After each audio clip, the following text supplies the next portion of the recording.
High welcome to our channel ప్రకృతి జాదవ్. మొదటిసారిగా నా ఛానల్ ఎవరైనా చూస్తూ ఉంటే లైక్, షేర్, సబ్స్క్రైబ్, సపోర్ట్ మీ. నేను చెప్పబోయే టాపిక్ మీరు ఆల్రెడీ తమ్మునిలో చూసే వచ్చి ఉంటారు. నేను ఇంతకుముందు ఒక వీడియో చేశాను. అది పీసీఓడి ఎందుకు వస్తుంది, ఎవరికి వస్తుంది అన్న దాని గురించి చేశాను. నేను ఆ వీడియో కంటిన్యూ చేద్దాం అనుకున్నాను. అప్పటికి టైమింగ్స్ ఎక్కువైపోతుందని ఆపేశాను. ఎందుకంటే బోర్ కొడుతుంది కదా చూసే వాళ్ళకని, లెందీ అయిపోతుందని ఆపేశాను. ఇది ల్యాప్రోస్కోపీ. ఈ వీడియోలో చెప్తాను నేను ల్యాప్రోస్కోపీ ఎవరికి చేస్తారు, ఎంత అవుతుంది, అమౌంట్, రెస్ట్ ఏంటి, ఎన్ని స్టిచ్చెస్ పడతాయి, మొత్తం చెప్తాను నేను. మీరు ఈ వీడియోనైతే మొత్తం చూడాలి. ఎక్కడ స్కిప్ చేస్తే మాత్రం మీకు వీడియో అయితే అర్థం కాదండి. వీడియో మొత్తం చూశాక మీకు ఏమైనా డౌట్స్ ఉంటే నాకు కింద కామెంట్ చేయండి. లేదా మీ నెంబర్ ఇచ్చినా కూడా నేను కాల్ చేస్తాను. కాల్ మీ అని పెట్టినా కూడా నాకైతే ఏం ప్రాబ్లం లేదు. ఎందుకు నేను అంతా చెప్తున్నానంటే, అప్పుడు నేను ప్రాబ్లం ఫేస్ చేసినప్పుడు నాకు ఎవరైనా తెలిసిన వాళ్ళు చెప్తే బాగుండు, ఇంకింత ఇన్ఫర్మేషన్ ఇస్తే బాగుండని నేను ప్రతి వీడియో యూట్యూబ్లో సెర్చ్ చేశాను, కానీ నాకు క్లియర్గా ఇన్ఫర్మేషన్ అయితే దొరకలేదు. కాబట్టి ఎవరైనా నాలాగా కూడా ఫేస్ చేసి ఉంటారు కదా అన్న ఉద్దేశంతో నేను చెప్తున్నాను. నాకైతే కామెంట్ చేయండి. నేను ల్యాప్రోస్కోపీ గురించి అయితే ఇప్పుడు చెప్తాను. ఫస్ట్ ఆఫ్ ఆల్ ల్యాప్రోస్కోపీ ఎవరికి చేస్తారని అంటే, మనకు పీసీఓడి ఎక్కువ ఉన్నదానికంటే ఎక్కువ ఉన్న వాళ్ళకి చేస్తారండి. అందరికీ ల్యాప్రోస్కోపీ అవసరం లేదు. నాకు ఉన్న వాటికంటే ఎక్కువ ఉన్నాయి. మామూలుగా 12 ఉంటేనే ఇబ్బంది అవుతుందంట, చాలా ప్రాబ్లము. అలాంటిది నాకు 30 అబోవ్ ఉన్నాయి. 30 అబోవ్ ఉన్నందుకు నాకు చేశారు. ఇంకోటి ఏంటంటే, నాకు పీసీఓడి వచ్చి కూడా 6-7 ఇయర్స్ అయ్యింది. కాబట్టి నేను 3 మంత్స్ మెడిసిన్ యూజ్ చేశాను.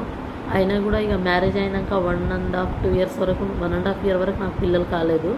అప్పుడు తర్వాత ఇంకా తప్పని పరిస్థితిలో నేను ల్యాప్రోస్కోపీ చేయించుకోవాల్సి వచ్చింది. ల్యాప్రోస్కోపీ అందరికీ చేస్తారా అంటే చెయ్యరు. మీకు ఎవరికైనా పీసీఓడి ఉంటే ఫస్ట్ మీ పీసీఓడి మీకు ప్రాబ్లం ఎంత ఉంది, ఎక్కువ ఉందా అనేది ఫస్ట్ మీరు తెలుసుకోవాలి. నాకైతే చాలా హెవీగా ఉంది కాబట్టి నాకు చేశారు. నాకు హెవీగా ఉండబట్టి నాకు ఈ మొత్తం అన్వాంటెడ్ హెయిర్ వచ్చేసింది ఫేస్ మీద. నాకు మేల్ హార్మోన్స్ ఎక్కువ ఉన్నాయి. మీకు పీసీఓడి ఉంటే మాత్రం మీరు అస్సలే నెగ్లెక్ట్ చేయొద్దు, వెంటనే చూపించుకోండి. చూపించుకున్న తర్వాత వర్కౌట్లు, మామూలుగా మనం డైట్ చేయడం కానీ, ఫుడ్ మంచిగా తీసుకోవడం, బయట ఫుడ్ ఆపేయడము, వాకింగ్, జాగింగ్ లాంటివి చేయండి. ప్రాపర్గా మంచిగా చేస్తే తగ్గుతుంది. కానీ మీరు నెగ్లెక్ట్ చేసి బయట తినడము, వచ్చినప్పుడు చూద్దాంలే అని అనుకుంటే మాత్రం ఇంకా ల్యాప్రోస్కోపీ వరకు రావాల్సి ఉంటుంది. నాకు ల్యాప్రోస్కోపీ 2022లో అయ్యిందండి. ల్యాప్రోస్కోపీ అయినప్పుడు నాకు అమౌంట్, అన్ని టెస్టులు చేశారు. అన్ని టెస్టులు చేసిన తర్వాత ల్యాప్రోస్కోపీకి నాకు 40,000 నుంచి 50,000 వరకు అయ్యింది. 45 వరకు అవ్వుండొచ్చు, 40 అయితే కంపల్సరీ అయ్యింది. ఇంకా మెడిసిన్తో డిశ్చార్జ్ అదంతా అయ్యే వరకు 45 అవ్వుండొచ్చు. మీకు అంటే మనం ఉండే ఏరియాని బట్టి, హైదరాబాద్లో అయితే ఇంకా టౌన్లలో, పెద్ద పెద్ద టౌన్లలో అయితే ఎక్కువ కాస్ట్ ఉంటుంది.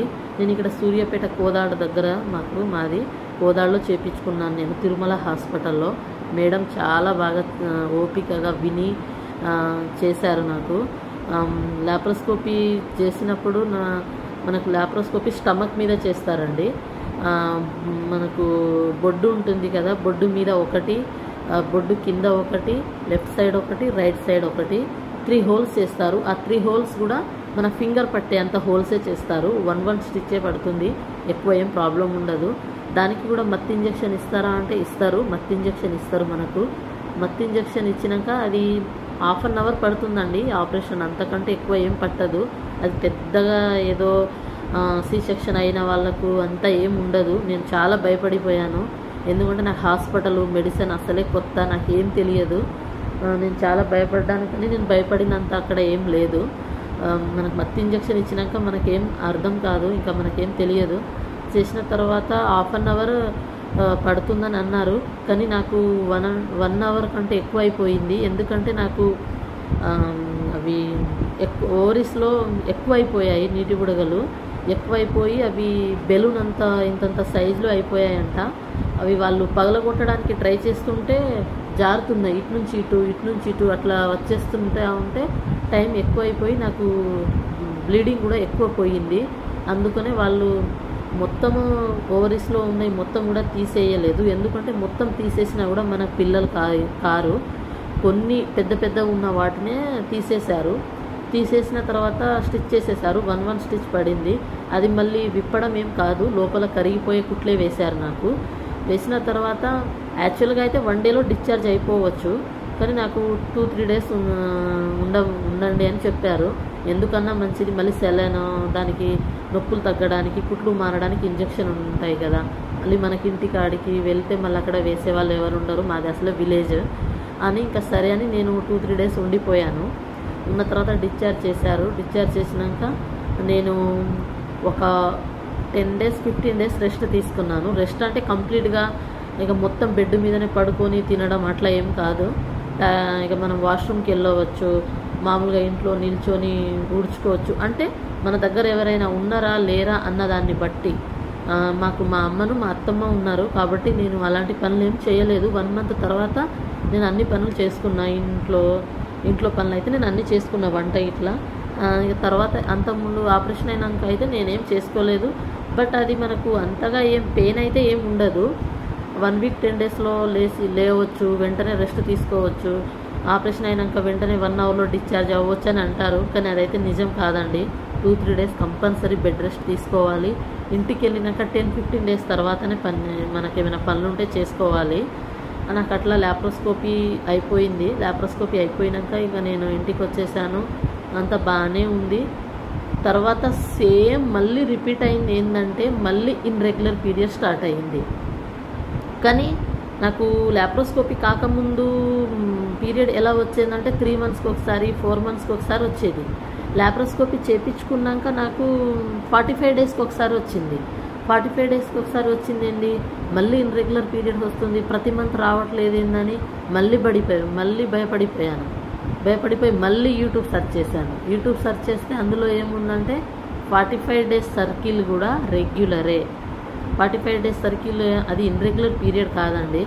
ఒక నెల 45, ఇప్పుడు మీకు 2 మంత్స్ 45 డేస్ వచ్చిందనుకోండి, మళ్ళీ ఒక 2 మంత్స్ తర్వాత కూడా మళ్ళీ సేమ్ 45 డేస్కి ఎవరికైనా ఇప్పుడు పీరియడ్స్ వస్తే కూడా అది ఇర్రెగ్యులర్ పీరియడ్ కాదండి, రెగ్యులర్ పీరియడే. కానీ నేను అట్లా అనుకున్నా, నాకు తెలియదు కాబట్టి. మళ్ళీ మేడం దగ్గరికి వెళ్ళాను. వెళ్తే మళ్ళీ అండము హెల్దీగా ఉందా పిల్లలు అవ్వడానికి ఏంటని మళ్ళీ టెస్టులు చేశారు. చూసింది అండము అంతా హెల్దీగానే ఉంది, 45 డేస్కి వస్తుంది కదా, ప్రాబ్లం లేదు, పిల్లలు అందుతారులేండి, మీరేం టెన్షన్ పడకండి అని అన్నారు. 4 మంత్స్ అయిపోయిందండి. నేను నవంబర్లో చేయించుకున్నాను. నవంబర్ అయిపోయింది, సెప్టెంబర్లో చేయించుకున్నాను. సెప్టెంబర్, అక్టోబర్, నవంబర్ ఇక 3-4 మంత్స్ అయిపోయిన తర్వాత నాకు జనవరిలో పీరియడ్స్ వచ్చిందండి. జనవరి 14th వచ్చింది, సంక్రాంతి రోజే. అదే లాస్ట్ పీరియడ్ అండి. మా హస్బెండ్ ఫిబ్రవరి 1కి లీవ్కి వచ్చారు. లీవ్కి వచ్చిన తర్వాత ఇంకా నాకు కన్సీవ్ అయిపోయింది. కన్సీవ్ అయిపోయిన తర్వాత చూసుకున్నాను, పాజిటివ్ అని వచ్చింది. అంతకంటే ముందు నేను ఎన్నిసార్లు కిట్లు తెచ్చి టెస్ట్ చేసుకున్నానో అసలు ఇక అది చెప్పడం కూడా నాకు రావడం లేదు. అన్నీ చేసుకున్నాను, చేసుకొని విసుకొచ్చి నేను టెస్ట్ చేసుకోవడం కూడా మానేశాను. తర్వాత ఇంకా నేను తెలిసింది, చూసుకున్నాను, పాజిటివ్ అని వచ్చింది. వెంటనే డాక్టర్ దగ్గరికి వెళ్ళాను. ఇంకా ఇట్లా కంటిన్యూ అయిపోయింది. ఇంకా బాగానే ఉంది. ల్యాప్రోస్కోపీ తర్వాత పాప, మళ్ళీ నాకు ఫస్ట్ పాప అండి. తర్వాత 1.5 year కూడా కాలేదు నాకు మా పాపకి. ఫస్ట్ బర్త్డే అయిపోయింది మా పాపకి. మళ్ళీ 2-3 months తర్వాత మళ్ళీ కన్సీవ్ అయ్యాను. మళ్ళీ పీసీఓడి ప్రాబ్లం అవుతుందేమో, మళ్ళీ లాంగ్ అయిపోతుందేమో, మళ్ళీ ఏం చేద్దామని చాలా భయపడిపోయాను. కానీ అలా అయితే ఏం కాలేదు. మళ్ళీ మా పాప ఫస్ట్ బర్త్డే అయిపోయాక 2-3 monthsకి, అంటే 13-14 monthsకి మళ్ళీ కన్సీవ్ అయ్యాను. ఇప్పుడు నాకు బాబు. చాలా హ్యాపీ అండి. ఫైనల్గా నాకైతే ఎలాంటి ప్రాబ్లం అయితే లేదు, ప్రస్తుతానికి అయితే బాగానే ఉన్నాను. బట్ నాకు ఇప్పుడు పీసీఓడి లేదా అంటే ఉంది, కానీ ఇప్పుడు నేను ఫీడింగ్ చేస్తున్నాను కాబట్టి నాకు ఇంకా పీరియడ్ రాలేదు. ఇంకా చూడాలి ఇర్రెగ్యులర్ వస్తుందా రెగ్యులర్ వస్తుందా అనేది ఇంకా చూడాలి. అన్వాంటెడ్ హెయిర్ అయితే పోలేదండి, అన్వాంటెడ్ హెయిర్ ఉంది. కానీ అన్వాంటెడ్ హెయిర్ గురించి నేను మరొక వీడియోలో చెప్తాను. దాని పర్మనెంట్ సొల్యూషన్ ఉంటుందా, అసలు అన్వాంటెడ్ హెయిర్ పోతుందా, అసలు ఏంటి ప్రాబ్లము, ఎలా చేసుకోవాలి ఏంటి అనేది నేను మొత్తం చెప్తానని వేరొక వీడియోలో. కానీ మీరు నా వీడియోను స్కిప్ చేయకుండా మొత్తం చూస్తేనే మీకు అర్థమవుతుంది. ఇంకోటి ఏంటంటే నా ఛానల్ని సబ్స్క్రైబ్ చేయండి. నేను ఇలాంటి వీడియోలు ఏం చేసినా మీ వరకు వస్తాయి, ఇంకింతమందికి వెళ్తుందండి నా వీడియోస్, షేర్ అవుతాయి. కాబట్టి లైక్ అయితే కంపల్సరీ చేయండి. డౌట్స్ ఉంటే కామెంట్ చేయండి, నేను తప్పకుండా నేనైతే రిప్లై ఇస్తానండి. నేను ఖచ్చితంగా చెప్తున్నాను. కానీ పీసీఓడి ఉన్న వాళ్ళైతే అస్సలే ప్రాబ్లం ఏం కాదు, అస్సలు భయపడకండి. టెన్షన్ అయితే అస్సలే వద్దు. నేను అలా టెన్షన్ పడి చాలా వీక్ అయిపోయాను. టెన్షన్ అస్సలు వద్దండి. పీసీఓడి ఉన్న వాళ్ళకు పిల్లలు అవ్వడానికి ఛాన్స్ ఎక్కువ ఉంటాయి, కాబట్టి ప్రాబ్లం ఏం లేదు. ఎలాంటి టెన్షన్ అయితే ఏం లేదండి. మీకైతే ఈ వీడియో నచ్చిందని అనుకుంటున్నాను. నేనైతే క్లియర్గానే చెప్పాను అని అనుకుంటున్నాను. నాది ల్యాప్రోస్కోపీ అయినా, అది డిశ్చార్జ్ అయిన హాస్పిటల్లో నాకు ల్యాప్రోస్కోపీ అయ్యింది, అది మొత్తం నా దగ్గర ఉందండి. నేను ఇంకా దాచుకున్నాను, బట్ అది ఇంట్లో ఎక్కడో ఉంది. అది ఒకసారి దొరికినప్పుడు నాకు ఎన్ని బబుల్స్ ఉన్నాయి, నాకు ఎప్పుడు ఆపరేషన్ అయ్యింది, మొత్తం అందులో ఉన్నాయి. నేను అది ఒకసారి కూడా మీకు చూపిస్తాను, షేర్ చేసుకుంటాను. మీకైతే ప్రాబ్లం అయితే ఏమైనా ఉంటే నాకైతే కామెంట్ చేయండి, నేనైతే తప్పకుండా రిప్లై ఇస్తాను. మీకైతే ఈ వీడియో నచ్చిందని అనుకుంటున్నానండి. ఖచ్చితంగా నా వీడియోకి అయితే లైక్ చేసి నన్ను అయితే సపోర్ట్ చేయండి. Thank you watching my video.